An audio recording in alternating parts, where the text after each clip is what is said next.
భద్రాద్రి కొత్తగూడెంలో డ్రగ్స్ మహమ్మారిపై ప్రజల్లో అవగాహన కోసం వేలాది మంది విద్యార్థులు ర్యాలీ చేపట్టారు. జిల్లా ఎస్పీ రోహిత్ రాజ్ పిలుపుతో విద్యార్థి లోకం కదిలింది. కొత్తగూడెం పోస్టాఫీస్ సెంటర్ నుండి బస్టాండ్ సెంటర్ మీదుగా రైల్వే స్టేషన్ వరకు కొనసాగింది. ర్యాలీలో డ్రగ్స్కు వ్యతిరేకంగా విద్యార్థులు పెద్ద ఎత్తున నినాదాలు చేశారు. విద్యార్థులను ఉద్దేశించి జిల్లా ఎస్పీ రోహిత్ రాజ్ మాట్లాడుతూ డ్రగ్స్ దుష్ఫలితాలపై విద్యార్థుల అవగాహన ఉండాలన్నారు. జిల్లాలో గంజాయిపై పోలీస్ శాఖ ఉక్కుపాదం మోపుతుందన్నారు. జిల్లా సరిహద్దుల్లోని 3 రాష్ట్రాల నుండి రవాణా అవుతున్న సుమారు 5,600 కిలోల గంజాయి సీజ్ చేసి కేసులు నమోదు చేసినట్లు తెలిపారు. గంజాయిపై నిఘా ముమ్మరం చేసి ఆధునిక టెక్నాలజీతో అడ్డుకట్ట వేస్తున్నట్లు తెలిపారు.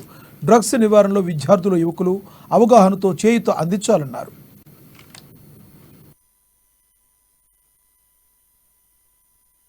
ఎన్సీసీ ఎన్ఎస్ఎస్ ద్వారా పిల్లలందరూ మెంబర్స్ అయిన వాళ్ళు మీ ఇంట్లో వెళ్ళి మీ కాలేజెస్ ఇంటర్ కాలేజెస్ అందరికి చెప్పండి.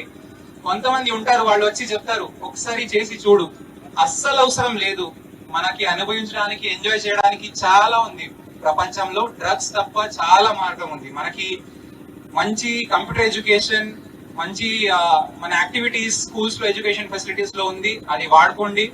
ఇంత మంచి ప్రాంతం మనది, అటవీ ఉంది, ట్రెక్కింగ్ చేయవచ్చు, క్లైంబింగ్, హైకింగ్, రన్నింగ్ చాలా చేయవచ్చు, రైట్? సో తప్పకుండా ప్రతి ఒక్క దాంట్లో మన పోలీస్ సౌకర్యం మనకి ఉంది. So I'm very proud of police team.